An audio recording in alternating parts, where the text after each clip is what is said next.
Hello, my lovelies. Welcome back. I'm Jenna, your host. Today we're going to cover a taboo topic. So, there's a lot of people in the world that believe that aliens are real, people, entities, otherworldly beings that still exist, that have come to Earth and visited us multiple times. Some believe that they live amongst us. And there's many, many races of these aliens, just like there's many, many races of humans on the planet. So today we're going to do a deep dive into some things that I've always had a curiosity about. So now it's time to share the knowledge that we've learned. So we're going to cover several of these today. I'm probably not going to get to all of them in one episode, but if you guys really like this type of stuff, let me know. Leave me a comment, and I'll be happy to do some further research and detail some more of these. So the first one we're going to talk about is the Anunnaki. So in ancient Egypt, on some of the hieroglyphics, there's actually some imagery of what looks like what we know as a UFO or a flying saucer. Some of the ancient Egyptian deities or gods also were depicted to have had wings, animal heads with human bodies, many different things that clearly don't exist today. So, were they real, or is this all purely fantasy? Was it fiction? Was it folklore? Was it legend? I'm going to investigate some of these things a little further outside of today's podcast, just out of my own curiosity, and I'll see what I find. But the Anunnaki were a group of deities from ancient Mesopotamian mythology, specifically Sumerian, Akkadian, Assyrian, and Babylonian cultures. So those are the first ones that we're going to cover in today. The Sumerian text, they are depicted as gods who decree the fates of humanity and are descendants of the sky god An and the earth goddess Kai.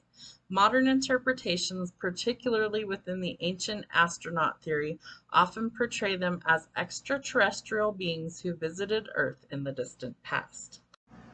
The Anunnaki are pantheon of gods, with their primary function being to determine the destinies of humans. So they played a very significant role if they existed. They are often associated with justice and judgment, and what's coming to mind is the fates. There's like an old goddess that I want to say it's like a three-headed goddess, and it was known as the Fates or the Fates Sister, something like that. They're often associated with justice and judgment, appearing in myths where they pass judgment on humans. Notable members include Enlil, god of air, Enki, god of wisdom and water, Ninhursagog, goddess of earth, and others. Their names and specific roles vary across different texts and cultures, but they are sometimes depicted as having a hierarchical structure with a king like Anu and other royal members. So where in the world do these Anunnaki supposedly come from? Well, I'm glad you asked. They supposedly come from the planet Nibiru. Now, if you know anything about astrology, sometimes the scientists decide that it no longer is considered a planet or a star, and so they declassify things and they reclassify things. And if memory serves, I do believe that Nibiru was once thought to be like a like long lost planet that we couldn't really see, and then many years later all of a sudden they could see it, so they renamed it. There was a lot of hoopla about stuff, but Nibiru is one of the really outlying planets, if I remember correctly, outside of our solar system, and so it's many millions of light years away from us. But supposedly these ancient aliens, the Anunnaki, came from the planet Nibiru. So they came to Earth to mine the gold. Now, in ancient Egypt, on the pyramids, they were made out of limestone, and they used to have on the very tip of them gold. Now, quartz and gold are typically found together. Quartz is incredibly high vibrational frequency. It actually vibrates so high that it's moving, even though we can't see that with our natural naked eyes. So, to my knowledge, the pyramids were actually like a charging center for alien aircraft. And so some of this is going to sound completely batshit crazy to people who have no idea what I'm talking about. Enjoy, indulge in it. I promise you're going to learn something today. So the gold would have been mined so that they could use that accompanied with other technology in order to create like a charging station. So think of, we plug our phone into a outlet and then we have to plug in this power source into our phone to charge it, right? So they had to have a power source for their aircraft, for their flying spaceships, their flying saucers. And so they had to be able to charge those. So they came to Earth to gain natural resources like gold to fuel their aircraft. So that was one of their primary reasons for being here. They're sometimes described as having technologically advanced capabilities, including space travel. They are credited with creating humans as a labor force for gold mining.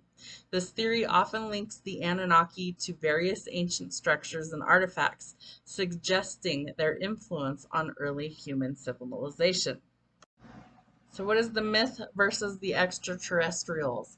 So, Mesopotamian mythology presents the Anunnaki as gods within their existing religious framework, while the ancient astronaut theory positions them as aliens. So, a little bit different which side of the coin you're on. Nature of the interaction. In mythology, their interactions with humans are generally related to divine decrees and judgments, while in the alien theory, their interactions are more focused on resource extraction and genetic manipulation. In Mesopotamian art, the Anunnaki are depicted in various ways, sometimes with horns, wings, or other symbolic features. In the alien theory, they are often described as tall, fair-skinned beings with elongated skulls, sometimes with reptilian features. So here is a picture of some of the Anunnaki art, carvings, and supposed depictions of what they might have looked like.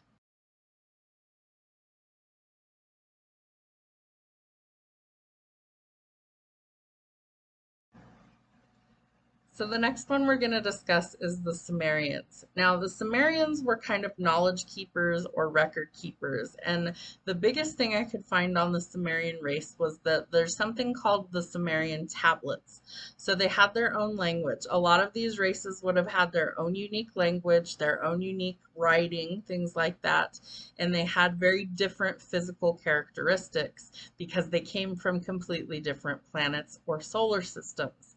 And so that's important and noteworthy to mention that none of these would have looked similar. They all would have been very unique and very different in how they looked, how they dressed, all of the things that, we could differentiate them from anything else. So the Sumerian tablets are ancient clay tablets inscribed with cuneiform script primarily used in ancient Sumer, southern Mesopotamia. These tablets, dating back as early as 3200 BC, offer invaluable insights into Sumerian society, language, and culture. They contain a wide range of texts, including administrative records, legal documents, literary works, and even mathematical tablets. So what were these made out of? So the material and production of the tablets were typically made from clay, which is readily available in the region. Scribes would impress wedge-shaped marks, cuneiform, into the soft clay using a stylus. The tablets were then either dried in the sun or fired in a kiln for, for permanence so that they wouldn't break. So they were like a solid brick or a solid rock. The contents of the tablets cover a broad spectrum of subjects. Some examples include administrative orders, detailed accounts of commodities like barley, livestock, cloth, as well as records of state affairs and building blueprints. They also would have detailed legal documents, contracts, laws, and other legal texts that shed light on the social and legal structures of the Sumerian society. They also would have had literary works, myths, legends, epic poetry, hymns, and proverbs, such as the famous Epic of Gilgamesh. Mathematical texts, tables with numbers, including what are now known as, I can never say this one, Pythagorean triples. So they would have been like the primary inventors of like the Pythagorean theorem, I think is what it is called. And it's a mathematical equation if you never got that far in math. They also spoke their own language. The Sumerian language, considered a language isolate, no known related languages exist to it or before it, was primarily used in writing on these tablets. The discovery and translation by archaeologists have unearthed a vast number of Sumerian tablets, with estimates ranging from 500,000 to 2 million. While many remain untranslated, significant progress has been made in deciphering the Sumerian language and its cuneiform script, particularly by scholars like George Frederick Grotefend. That's a hard name to say. The significance of the tablets provides a window into one of the world's earliest civilizations and offers crucial information about the development of writing, law, literature, and life. These next few images are of the Sumerian tablets, as well as depictions of what they may have looked like once upon a time.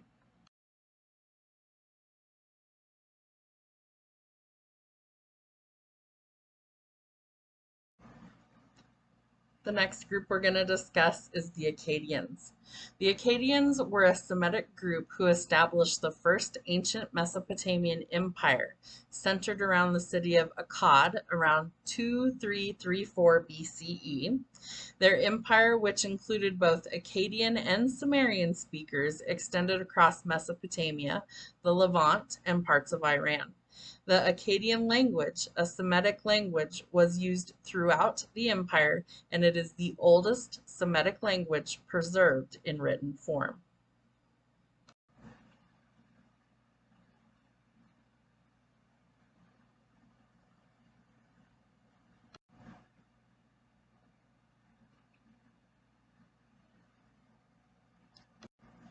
The Akkadian language and culture was written in cuneiform, a lot like the Sumerian tablets. It became the dominant language of the region during the empire's reign.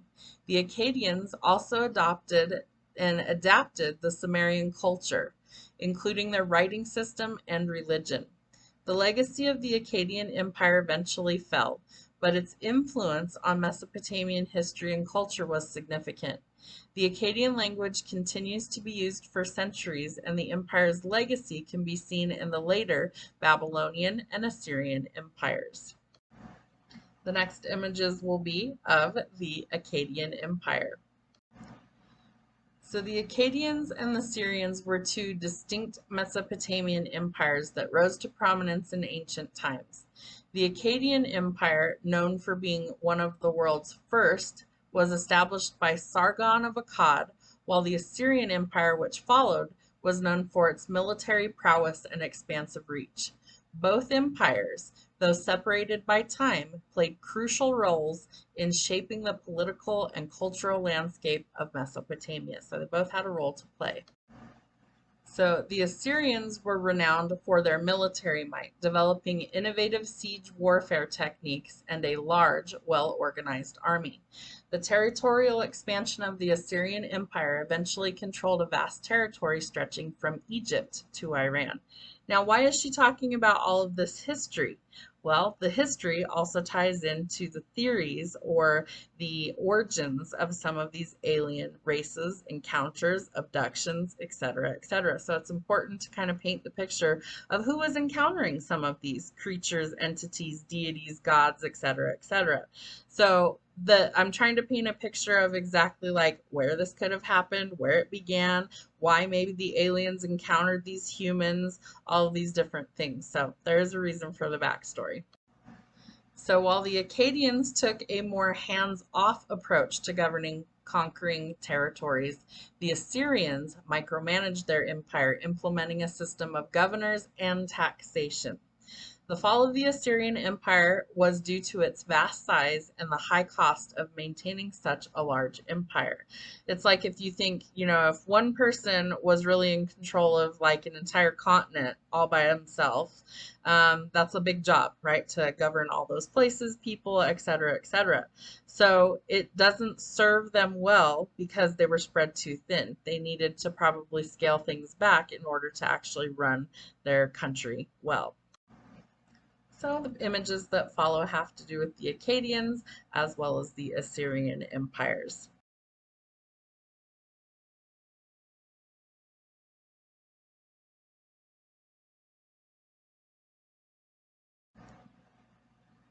Now we're going to get into some actual alien stuff. So the first one we're going to discuss is the reptilian race. Now, there's lots of people that speculate or have theories about these things. There's a famous person from Great Britain, England, whatever they changed the name to over there recently, to he's always been kind of an outcast. His name is David Icke, and he has been kind of speaking out about the aliens and specifically the reptilian race for many, many years. I want to say since like the 70s. And so people thought he was an absolute whack job, complete nut job. You know, he's a conspiracy theorist, all these things. But some of the things that he's actually brought up have actually been proven that, yeah, they've actually existed. They're coming out with some sort of like documentation, or they've uncovered evidence, etc., about some of these things he's discussed are actually real, and they can prove some of that. So what once was very taboo is starting to kind of come to light of, maybe there are some truths to some of these things. So the reptilian race or conspiracy theory, also referred to as the reptilian race theory, posts that shape-shifting reptilian beings, also known as reptoids, archons, reptiloids, Saurians, Draconians, or the lizard people, secretly control the world by taking on human form and gaining political power. These beings are alleged to manipulate human societies for their own gain. So, there are rumors, and I will preface this by saying there is no actual evidence that I can find to support these claims, but there are rumors that these reptilian beings are in high society. So think of the royal family in the United Kingdom. We're also thinking political powers that be in foreign countries, people like former presidents, House of Representatives, Congress, senators, all those things, right? People in power. Now, there's been some video evidence to support these claims that they've actually seen them shapeshift, like their pupil changes from a circle to a line, a lot like a cat eye, or even things like I don't know why I can't think of what that's called, an alligator, a crocodile, how their eye actually changes. So it just makes you wonder. It's like, is it doctored evidence? Is it real? Did somebody actually catch them shape shifting on camera? Things like that. So I'll leave that for you to decide whether you believe that that's real or not. But this is one of the races of aliens that are here to kind of manipulate humankind for their own gain, whether that's monetary gain, whether that's societal gain, but some sort of gain based on manipulating the human race. All right, so the origins of this theory, it was popularized by conspiracy theorist David Icke, who claims that these reptilian humanoids originate from the Alpha Draconis star system and operate from underground bases. And it always makes me think of like the Teenage Mutant Ninja Turtles, that, they operated underground. So if you think of like lizards and things like that, I mean, is it totally far-fetched to think that maybe they actually did live underground? Maybe they still do? I don't know. I've never met one. So, targeted individuals, proponents of the theory, often accuse world leaders, influential individuals, and even celebrities of being part of this reptilian race, including figures like the British royal family and the Rothschilds. If you don't know who the Rothschilds are, they are some of the most wealthy people literally on the planet. The Rothschild family has been in power since way, way back when. Now, the Rothschilds finance a lot of wars. The Rothschilds are backers of, what is it, the Federal Reserve Bank. Do your own research on all of that. But they've always got their hand in the cookie jar. Setting up the human population for strife and struggle is kind of how they became who they are. They don't care which side, good or bad, of history that they're on, as long as they're making money. And there's so many of them, and they're so ultra rich that they're pulling all the puppet strings behind the scenes. So the Rothschilds are definitely part of this supposed reptilian humanoid race. So them, the royal family, there's so many different people that they claim are part of this reptilian race. So you decide if that's something you believe or not. The methods of control. Believers claim that these reptilians employ various methods to manipulate humanity, including taking human form, infiltrating positions of power, and potentially using advanced technology like microchips. So not that I personally believe this, but we do know that Mr. Elon Musk is very into tech things, right? Like that's what he's built his whole empire on, is tech savvy things. Now, he has designed some technology called Neuralink, and it is a microchip chip that would be surgically implanted, I want to say at the base of the skull, where it interfaces with the brain. And in return, it interfaces with the rest of the body. Now, if you flip that on its ear, okay, we have some of that technology available to us, right? And so if it's used for good, maybe it eradicates disease. Maybe it helps people who are paralyzed be able to gain the use of their arms or legs again.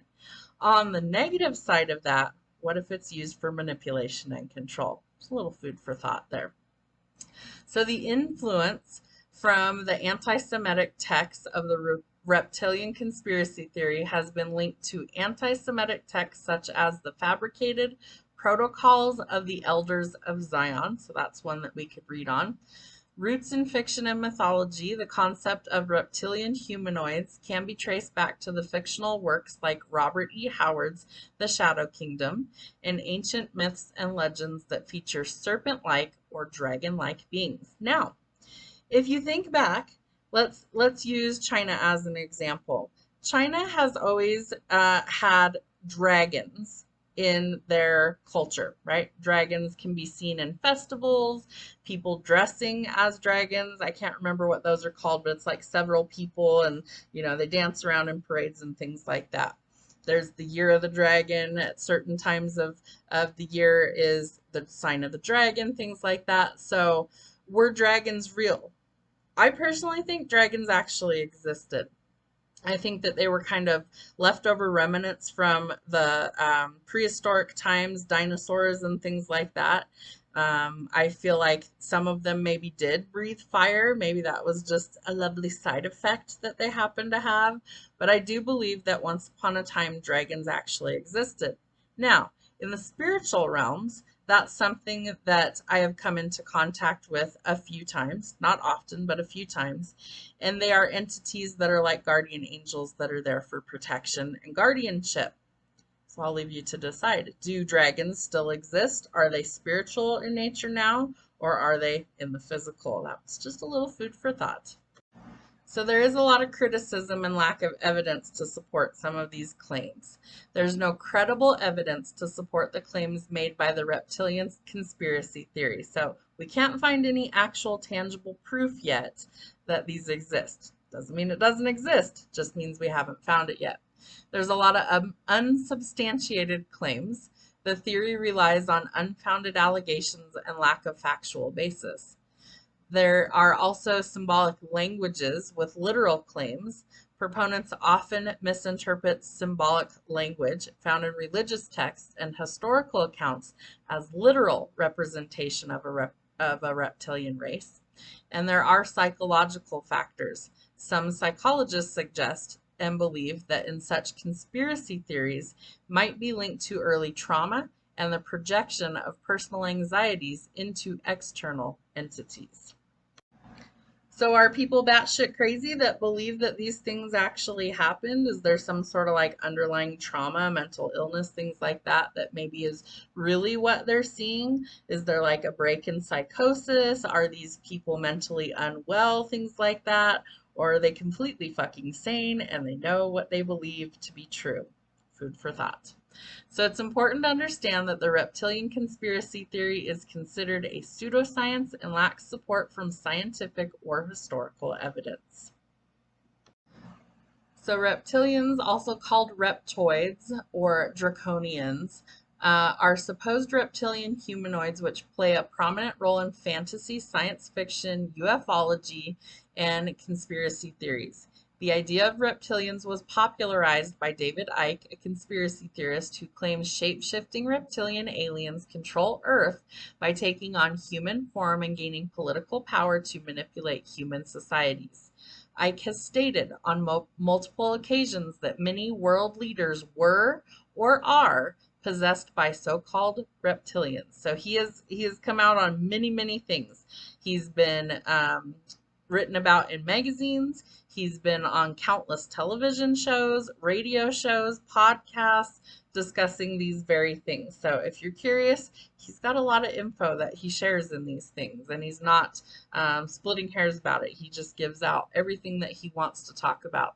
So some conspiracy theorists exposing the extraterrestrial hypothesis claim they either come from the Draco constellation or the Orion constellation, or are allies with nefarious extraterrestrials from the Orion constellation. Others claim they are interdimensional, coming from another universe or dimension. So while we're on the topic of all these aliens, there's rumors of alien abductions, right? You've heard about old Billy Bob down the road who's over there talking to the news station about how the aliens came in the middle of the night and maybe he saw a bright light, and then all of a sudden he's got this gap of time where he can't recall what happened, and he's got dreams or supposed hallucinations of what they did to him, what they looked like, all of these things, right? There's countless accounts of people claiming alien abductions. They're not all the same type of aliens either. Some look like reptilians, some look like the Greys, some look like other world entities. And so there are countless stories over time of people saying that they were abducted. Some people claim they've been abducted more than once. Some people claim that they were, poked and prodded in test subjects for different alien experiments. Some believe that they had alien babies and that at the time of delivery that they were abducted again and that the aliens stole this child. There's lots of crazy conspiracy theories out there. So again, I'll let you decide what you believe is real. So the alien abduction narrative sometimes alleges contact with reptilian creatures. One of the earliest reports was that of Ashland, Nebraska police officer Herbert Shermer, who under hypnosis recalled being taken aboard a UFO in 1967 by a humanoid being with a slightly reptilian appearance, who wore a winged serpent emblem on the left side of their chest. Skeptics consider this claim to be a hoax. Maybe it was, maybe it wasn't. I'll let you decide. So the next images are of the reptilian race or the draconian race, some of the Greys, which are another alien race that I'm sure most of you are familiar with, and then we're going to break it down to some of the other alien races and some photos of them as well.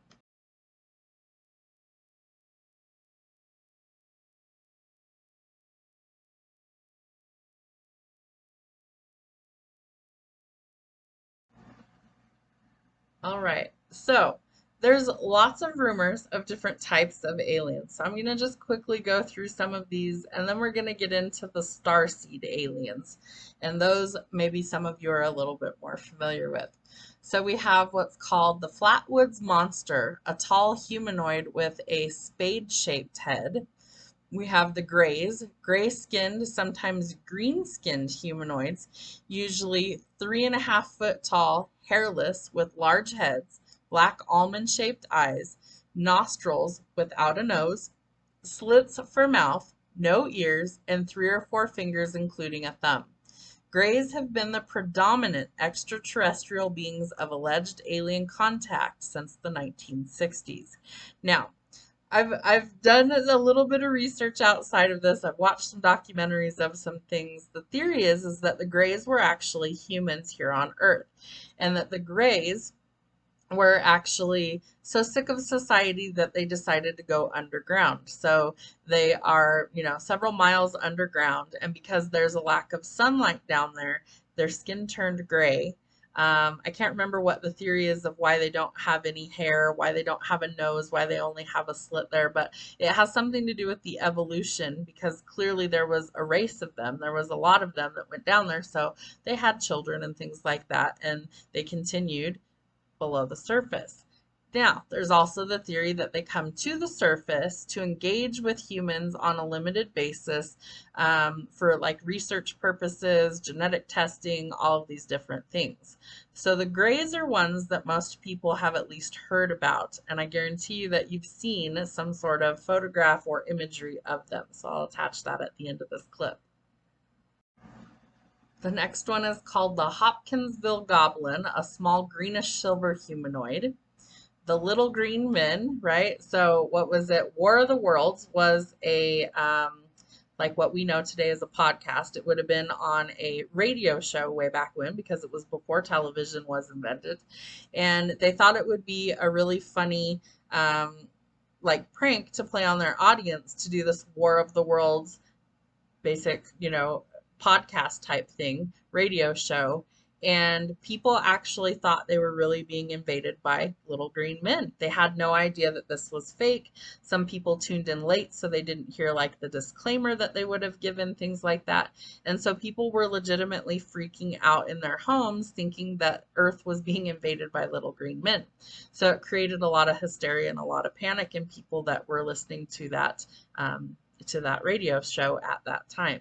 So the little green men, diminutive green humanoids, even though a few abductions have referred to green skin, no report has ever involved anything that would fit the depiction of little green men.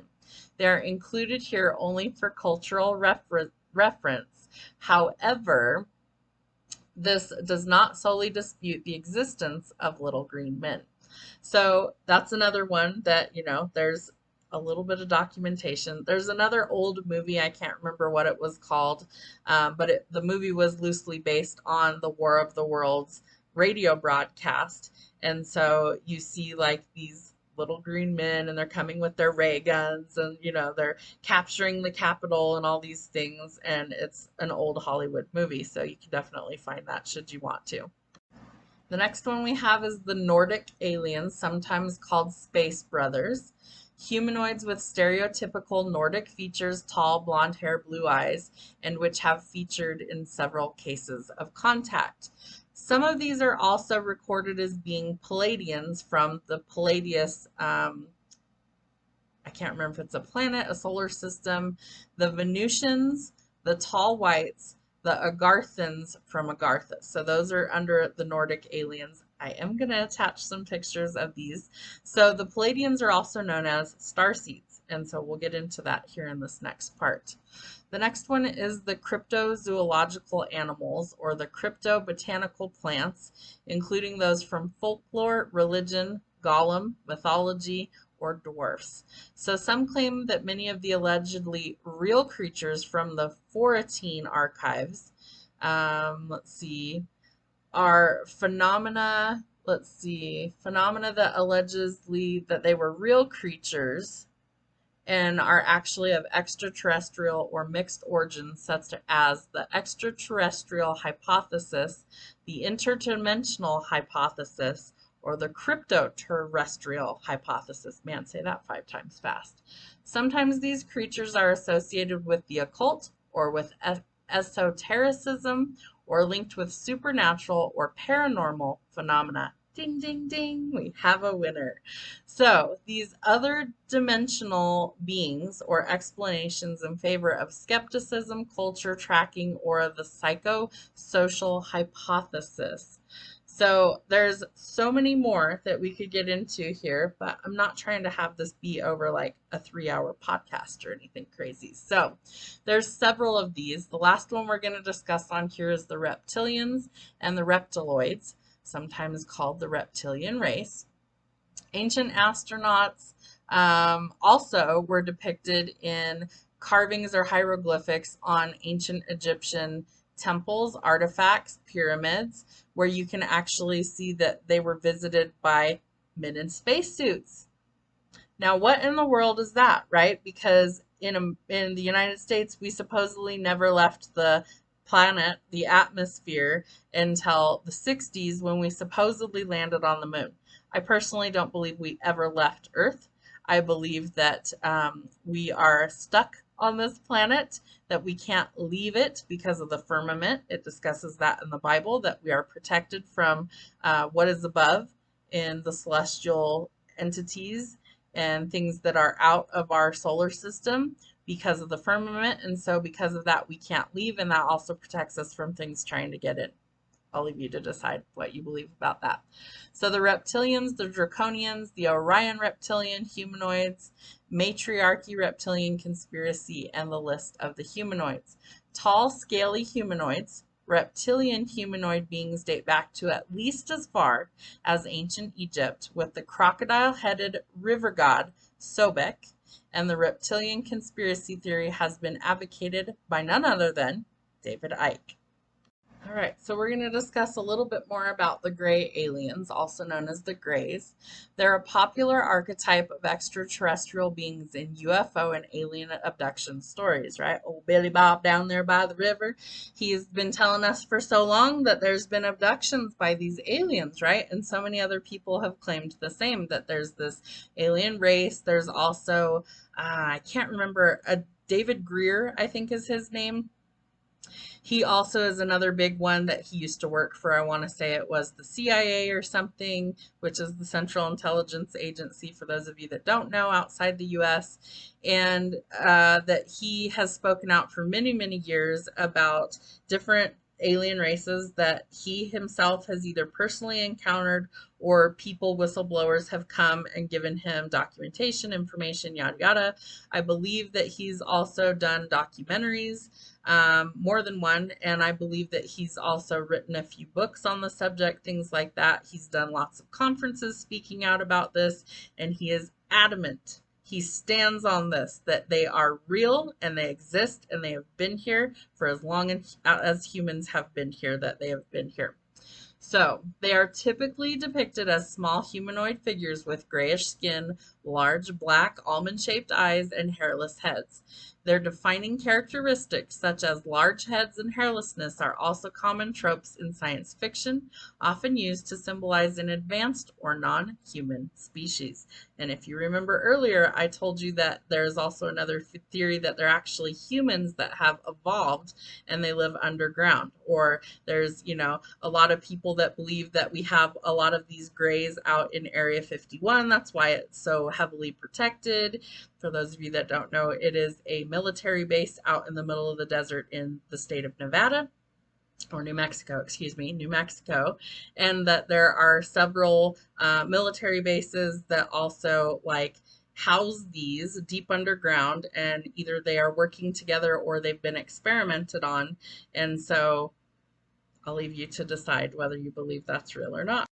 So we've already gone over what they look like, all of that stuff, but one thing that we haven't really described about the Greys is their behavior. So in abduction stories, they're often portrayed as being telepathic and engaging in experiments on humans. So to be telepathic, that means they're creating a language through thought, right? And so being a medium, that's a lot of times how spirit and I connect, is through thoughts, through imagery, through things like that. So according to all of the research, they don't speak. They don't communicate through words out of their mouth. It's all through thoughts and imagery. So advanced species may actually only communicate through thoughts or telepathic communication. Just another little tidbit that I picked up. All right, so one of the next things we're going to discuss is the star seeds. So one of the big ones is the Pleiadians. So the Pleiadians are a type of extraterrestrial or alien being, often described as humanoid and having origins in the Pleiades star cluster. Other names that they've also gone by are the Nordic aliens or Tegetans.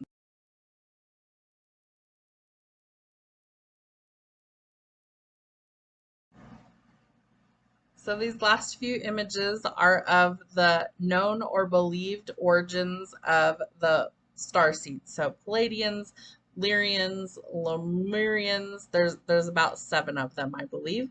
So I have an image there so you can see.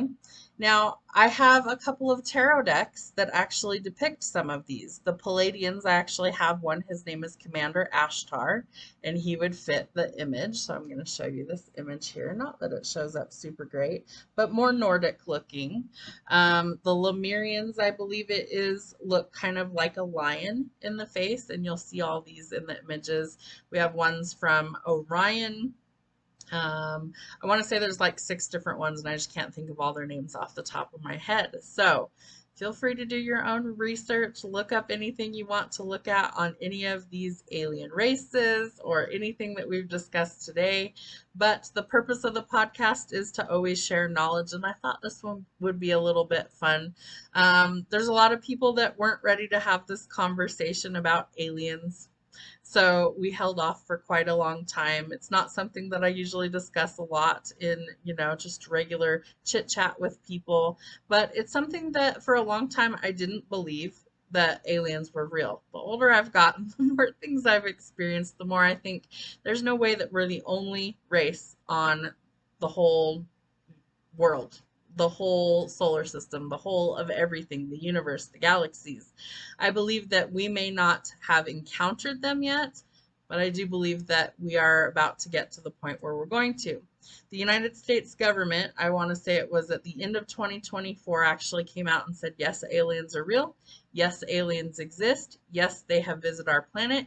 Yes, they actually intermingle with humankind. And yes, we have been working with them since at least the 1940s, if not prior.